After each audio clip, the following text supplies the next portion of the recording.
हरिओम। नमो नमः। एक बार फिर आप सभी का आपके अपने अध्ययन चैनल स्टडी विद धर्मसो में तहे दिल से हार्दिक स्वागत है। मित्रों, पिछले अध्याय 19 में हमने कारक प्रकरणम भाग 1 को विस्तार से पढ़ा। आज हम अध्याय 20 में कारक प्रकरणम भाग 2 पढ़ेंगे।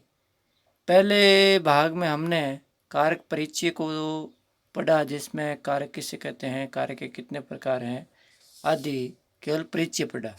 आज इस प्रकरण में कारक को हम विस्तृत रूप से देखेंगे, समझेंगे और पढ़ेंगे। तो सबसे पहले हम थोड़ा सा पुनरावृत्ति कर देते हैं। जैसे हमने कल पढ़ा था, विभक्ति, कारक और चिन्ह, यानी कि जो शब्द रूप होते हैं विभक्तियों में चलते हैं और कारक तो होते ही हम जानते हैं।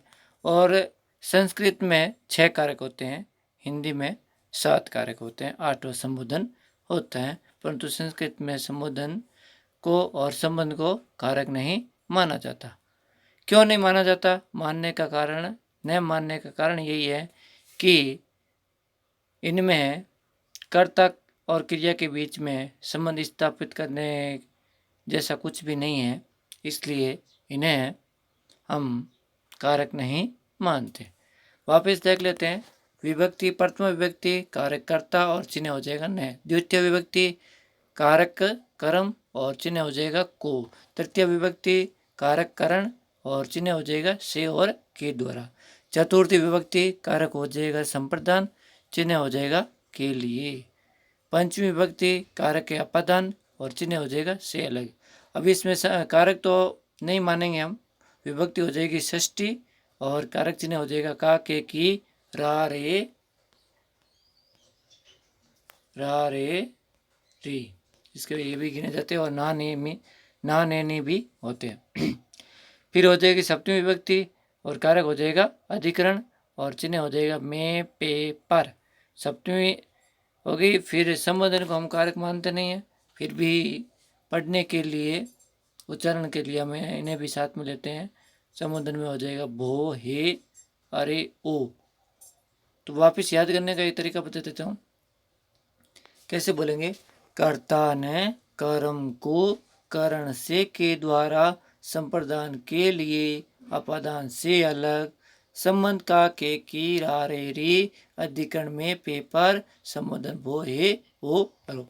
इस सारणी को अच्छी तरह से कंठस्थ कर लीजिए, अच्छी तरह से याद कर लीजिए, क्योंकि हम जब शब्द रूप पढ़ेंगे तब ये कारक चिन्ह हमें बहुत काम आएंगे ये, इसलिए इनको अच्छी तरह से कंठस्थ कर लेना बहुत ज़रूरी है। और हमें कारकों को तो बोली हमें याद रखना है। ये विभक्ति, प्रथम विभक्ति का कारक चिन्ह हो जाएगा न, द्वितीय का को, तृतीय का से और के द्वारा, चतुर्थी का के लिए, पंचमी का से अलग, षष्ठी का के, किरारे री, सप्तमी का में, पर प्रे।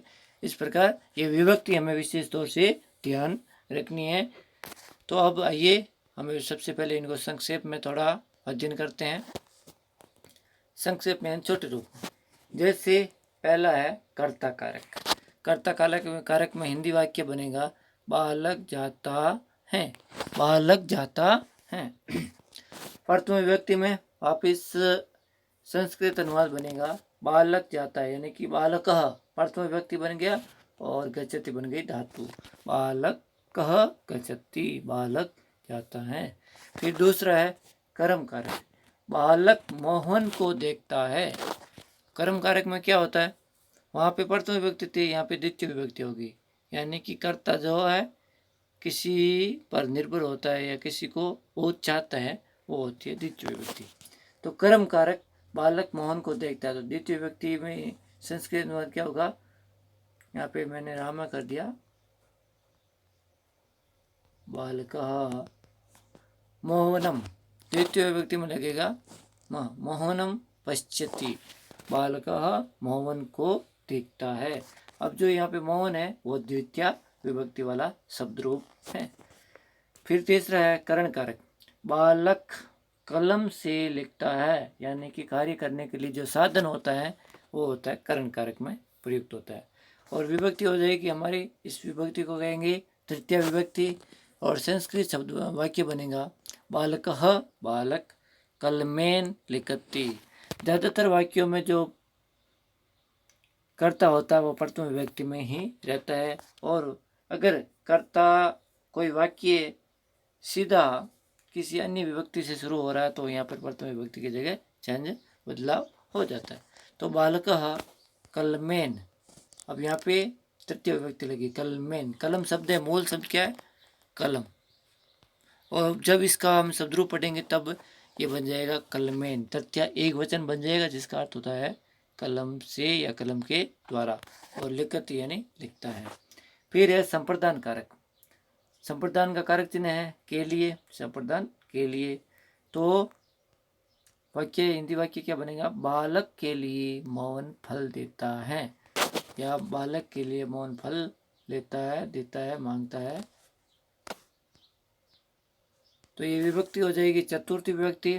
अब यहाँ पे ध्यान रखने योग्य है, यहाँ पे जो करता है वो प्रथम विभक्ति में नहीं होगा, क्योंकि यहाँ पे बालक के लिए, बालक के लिए का बालक शब्द रूप बनेगा बाल का, ये बालकाय, और इस बालकाय शब्द का अर्थ हो जाएगा बालक के लिए, बालक के लिए। तो बालकाय मौन फलम, यहाँ पे फल शब्द है और द्वितीय व्यक्ति लगने पर फलम बन जाता है, प्रथम विभक्ति में भी फलम ही बनता है। बालकाय मौनः फलम यजति या ददाति, यहाँ पे ददाति है। तो बालक के लिए मौन फल देता है या मांगता है। यजति का मतलब मांगता होता है या चाहता होता है। फिर है अपादान कारक। अपादान अलग होने के अर्थ में, अपादान किसे बोलेंगे? अलग होने के अर्थ में। तो इसमें हिंदी वाक्य बन जाएगा बालक विद्यालय से आता है। अब विद्यालय से आता है यानी कि ये विद्यालय से अलग हो गया, विद्यालय से क्या हो गया? अलग। जो ये विभक्ति ये जोड़ने का काम कर रही है, बालक कलम से लिखता है यानी बालक कलम और बालक का रिश्ता जुड़ रहा है, परंतु यहाँ पर बालक और विद्यालय का रिश्ता अलग हो रहा है, तो ये अपादान है, अलग होने के वाला से है। बालक विद्यालय से आता है, तो बालक में प्रथम विभक्ति होगी बालकः। अब इसमें लगेगी पंचमी विभक्ति, सब विद्यालय शब्द की पंचमी विभक्ति वो होगी विद्यालयात्, विद्यालय से, और धातु बन जाएगी अपनी आगच्छति, आता है। फिर है षष्ठी विभक्ति। संबंध हम कारक मानते नहीं है, इसलिए कारक मैंने लिखा नहीं है। षष्ठी विभक्ति बालक जगन का भाई है। अब षष्ठी विभक्ति हम क्यों पढ़ रहे हैं? क्योंकि षष्ठी विभक्ति केवल संबंध बताती है, दो संज्ञाओं के बीच में, संज्ञा या सर्वनाम के बीच में ये संबंध बताती है, इसलिए षष्ठी विभक्ति गिनी जाती है, संबंध कारक नहीं गिना जाता। तो बालक जगन का भाई है, यहाँ पर बालक और जगन का संबंध बताया जा रहा है, इसलिए षष्ठी विभक्ति है। तो बालक है तो बालक रहेगा। अब जगन का यानी कि षष्ठी विभक्ति का कारक चिन्ह होता है अपना का, के, की, रा, रे, री, तो इसमें बन जाएगा जगन शब्द का शब्द रूप बन जाएगा षष्ठी एक वचन में जगनस्य, और भाई को बोलेंगे भ्राता, और अस्ति यानी है। अब यहाँ पे अस्ति क्यों आया? क्योंकि यहाँ पे संज्ञा शब्द के बाद में तुरंत बाद में धातु आई है, तो संज्ञा शब्द की तुरंत बाद में कोई धातु नहीं है, यहाँ पे ये अस्ति है, तो ये इस अस्ति अर्थ लगाना पड़ेगा हमें। फिर है सप्तमी व्यक्ति, और कारक है अधिकरण कारक। बालक घर में है या घर पर है या बालक घर पे है, इसी प्रकार वाक्य बन सकते हैं। और विभक्ति है सप्तमी विभक्ति, तो संस्कृत बन जाएगा बालकः गृहे। अब इसमें सप्तमी विभक्ति, मूल शब्द है गृह, और इसका जब शब्द रूप पढ़ेंगे तब इसमें सप्तमी एक वचन बन जाएगा गृह, यानी कि इस गृह शब्द का अर्थ होगा घर में, घर पर, घर पे। बालकः गृहे अस्ति, बालक घर में है, घर पर है, घर पे है।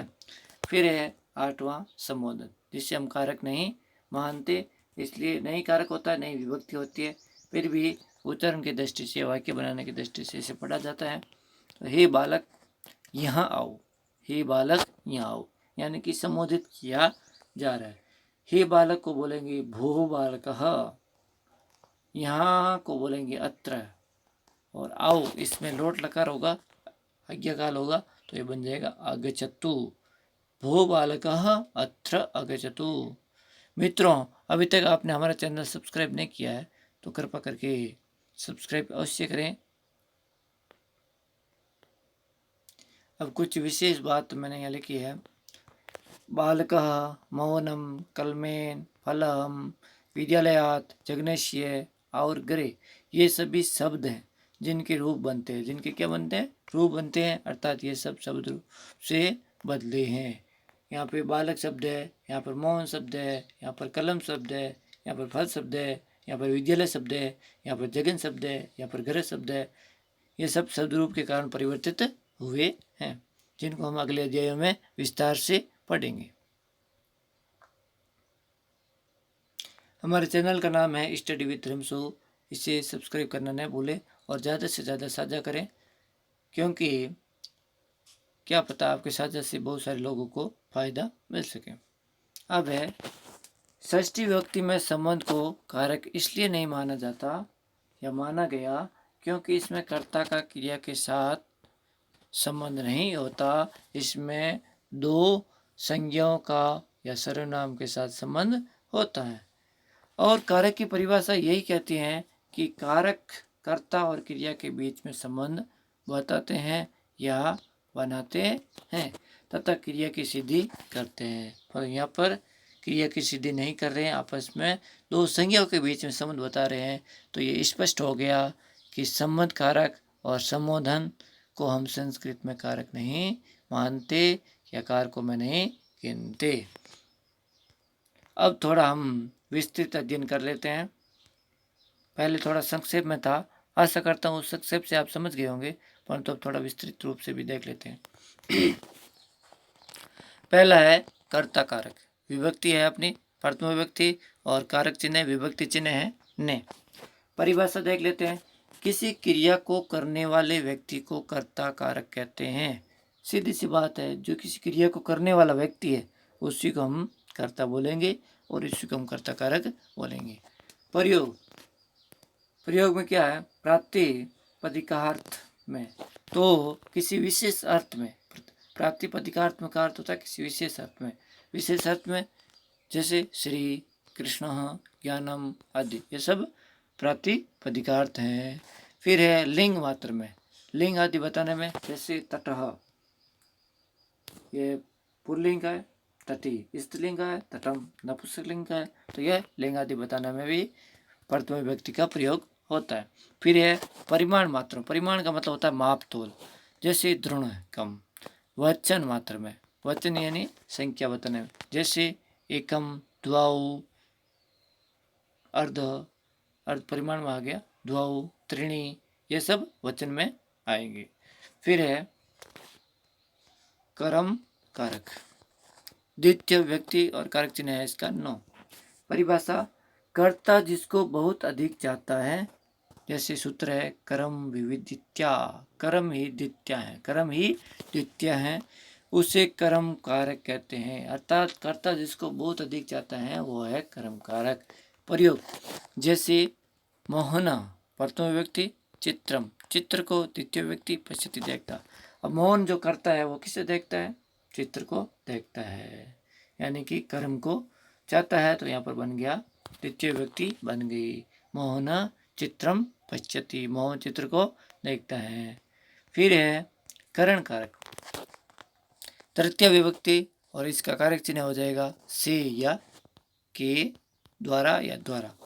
परिभाषा है साधकम करणम, अर्थात किसी क्रिया की सिद्धि में जो अत्यंत सहायक होता है वो होता है करण कारक। जैसे राम कलमेहन लिखते, यानी कि कलम की सहायता से यहाँ पर लिखा जा रहा है, तो सिद्धि करने के लिए यहाँ पे करण कारक होगा। राम कलम के द्वारा लिखता है, लिखती, लिखता है। फिर है संप्रदान कारक, विभक्ति चतुर्थी विभक्ति और कारक चिन्ह विभक्ति चिन्ह के लिए। परिभाषा कर्मणः यम भी प्रेति संप्रदानम, अर्थात सूत्र का अर्थ है कर्म से जो अभिप्रेत होता है, जिसके लिए कर्म किया जाता है, उसे संप्रदान कारक कहते हैं। जैसे बालकाय मोदकम रोचते, यहाँ पर बालक के लिए कर्म किया जा रहा है, तो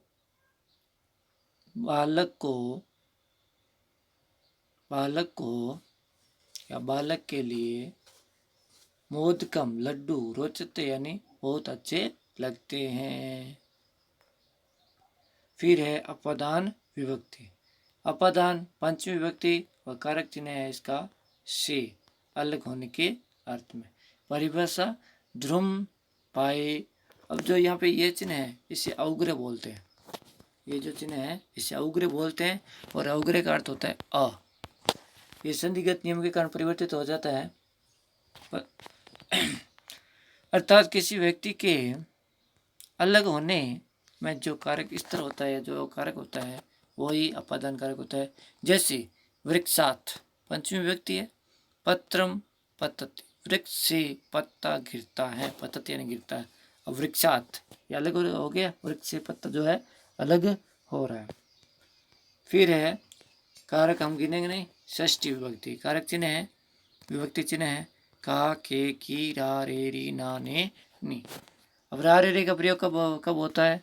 जब हम अस्मद और युष्मद शब्द पढ़ते हैं।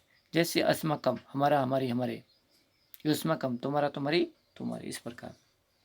परिभाषा से षष्ठी अर्थात संबंध का बोध कराने के लिए इस विभक्ति का प्रयोग होता है। जैसे बालकस्य नाम सुंदरः अस्ति, बालक का नाम सुंदर है, बालक का नाम सुंदर है, यानी कि संबंध बताया जा रहा है नाम के और बालक के बीच में। फिर है अधिकरण कारक और सप्तमी विभक्ति। कारक चिन्ह है में, पे, पर। परिभाषा आधारो अ, ये अ है, अ गिना जाएगा, ड नहीं बोलते, अ अवग्रह होता है। आधारो अधिकरणम अर्थात जिस स्थान पर कोई कार्य होता है अथवा किसी वस्तु का आधार होता है, आधार या नींव, उसे अधिक, यहाँ अधिक का मतलब अधिकरण, का मतलब कारक कहते हैं। जैसे सह यानी वह, कट्टे चटाई पर, अहस्ति बैठा है, वह चटाई पर बैठा है, सह गृहे अस्ति वह घर में है।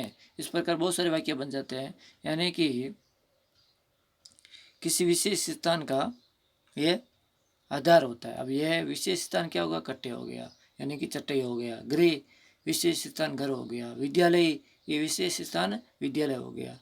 तो समझ आ रहा होगा इसमें विशेष स्थान होता है। फिर है इसी प्रकार हमने थोड़ा विस्तृत रूप से समझने की कोशिश की, आशा करते हैं आप लोगों को समझ आ गया होगा।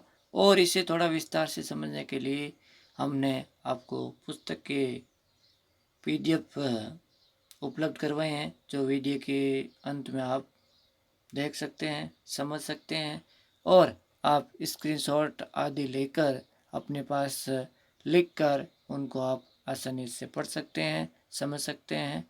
तो आइए आगे देखते हैं। उनको पढ़ने के बाद में अब हमने थोड़ा पुस्तक का PDF आपको उपलब्ध करवाया है, जिनको आप विस्तार से समझ सकते हैं, देख सकते हैं। पहले मैंने आपको लिखित रूप में संक्षेप में समझाया है।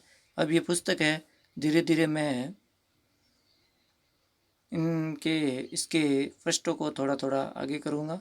आप इनका स्क्रीनशॉट ले सकते हैं और अपने पुस्तक में लिख सकते हैं, समझ सकते हैं और पढ़ सकते हैं। तो एक साथ तो हम पढ़ नहीं सकते क्योंकि इसमें समय बहुत निकल जाएगा। धीरे धीरे हम देखते हैं। सबसे पहले है कर्ता कारक, इसमें देख लेते हैं। कर्ता कारक प्रतिपादक अर्थ में, लिंग मात्र में, परिमाण मात्र में। उदाहरण सर्वे जना किम पश्यति, सभी लोग क्या देखते हैं। प्रयाग एक तीर्थ स्थानम अस्ति, अर्जुन एक महान धनुर्धर आसीत्, मोहन वाराणसी अगच्छत, फिर हम देखते हैं कर्म कारक। कर्म कारक में कर्ता जिसको बहुत अधिक चाहता है उसे कर्म कारक कहते हैं। जैसे मोहन चित्रम पश्यति, यहाँ चित्र कर्म कारक है क्योंकि कर्ता मोहन उसको देखता है। अधि सिंह स्थानम, कर्म सूत्र के अनुसार अधि उपसर्ग युक्त सिंह सोना, स्था ठहरना एवं असी बैठना धातु के आधार पर कर्म की संज्ञा होती है।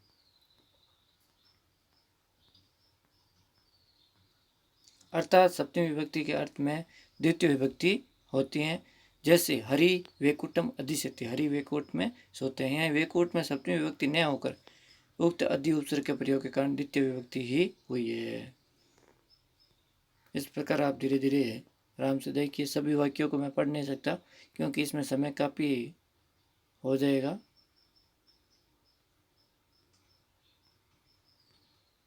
हा सटम, सट के प्रति अफसोस। द्विव कर्म क्रियाएं, जो दो कर्म वाली क्रिया होती है, दो है दूना, याद से अथवा, भिक्ष मांगना, पच पकाना, दंड देना, रुद्र रोकना, पृछ पूछना, चीज चुनना, ये सब द्विकर्मिक होती है। अब द्विकर्मिक के कुछ उदाहरण देखो। कर्षक अजाम दुग्धम दोग्धी, किसान बकरी का दूध दूधता है। सेवक नृपम समा याचते भिचते व भिक्षते व, सेवा राजा से समा मांगता है।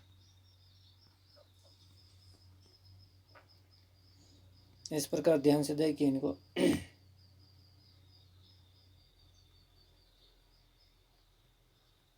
फिर है करण कारक। करण कारक की परिभाषा साधकतम करणम, अर्थात किसी क्रिया की सिद्धि में जो अतिथि सहायक होता है।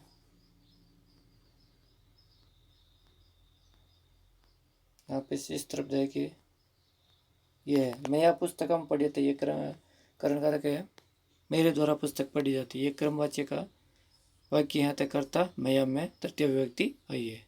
शीतला सोप्यते, शीतला के द्वारा सोया जाता है, ये भाववाच्य का वाक्य है। सीतारामेण से गच्छति, सीताराम के साथ जाती है। यह प्रधान कर्ता सीता है अतः राम अप्रधान है। स का प्रयोग होने के कारण राम में तृतीय विभक्ति है, जिसे हम उपपद विभक्ति कहते हैं। स नेत्रेण खाना, वह नेत्र से खाना है। राम पादिन खजे, वह पैर से लंगड़ा है। मोहन कृणा भी बधिर, वह कनों से बहरा है। स शीर्षा खलवार, वह शीर्ष से गंजा है। फिर है संप्रदान कारक के लिए जिसका कारक चिन्ह होता है।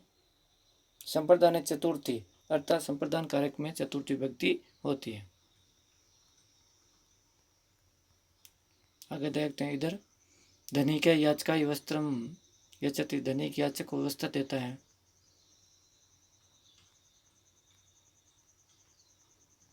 बालकाय मोदकम स्वदति, स्वादिष्ट, बालक को लड्डू स्वादिष्ट लगते हैं।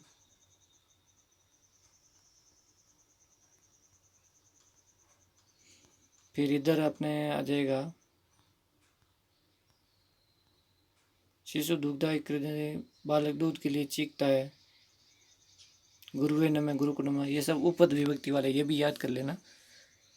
गुरु को नमस्कार, देशभक्ति नमः, देशभक्तों को नमस्कार, सरस्वती नमः, इस बोलते नहीं, ये सब चतुर्थ विभक्ति में आते हैं। उपद विभक्ति बोलते हैं जिन्हें, जिसमें अपादान कारक। अपादान कारक की परिभाषा ध्रुमपादेय अपादानाम, अर्थात किसी वस्तु या व्यक्ति के अलग होने में जो कारक स्थिर होता है, अर्थात जिससे वस्तु अलग होती है उसकी अपादान संज्ञा होती है। अपादान पंचमी, अर्थात अपादान में पंचमी विभक्ति होती है। राम है पापा चुकुप्सी, राम पाप से घृणा करता है। कृष्ण पापा विरमति, कृष्ण पाप करने से रोकता है। फिर इधर देखते हैं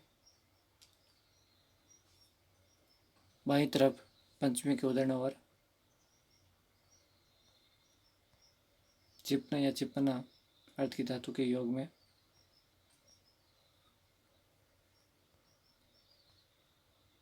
तरफ प्रत्यय के योग में। प्रत्यक बिना नाना के पंचमी द्वितीय योग में।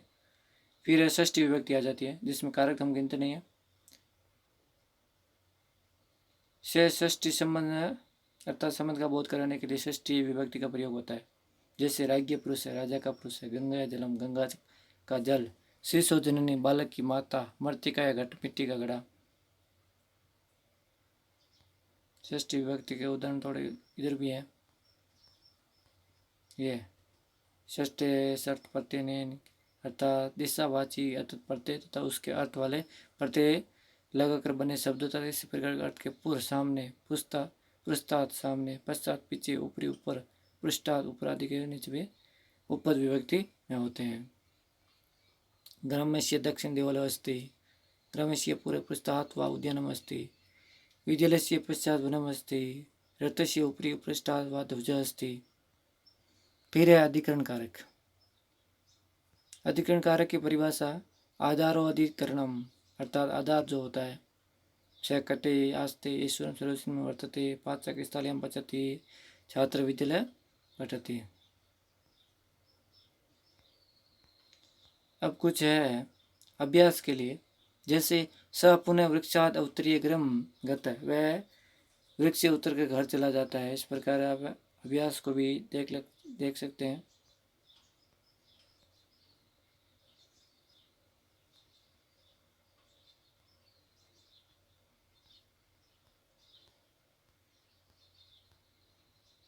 ये अभ्यास। तो आशा करता हूँ कि आपको ये चलचित्र बहुत अच्छा लगा होगा, पसंद आया होगा। अगर पसंद आए, अच्छा लगे तो कृपया साझा अवश्य करें और पसंद करें, साथ ही अपने कीमती सुझाव ज़रूर दें। धन्यवाद। नमो नमः। जयतु संस्कृतम्।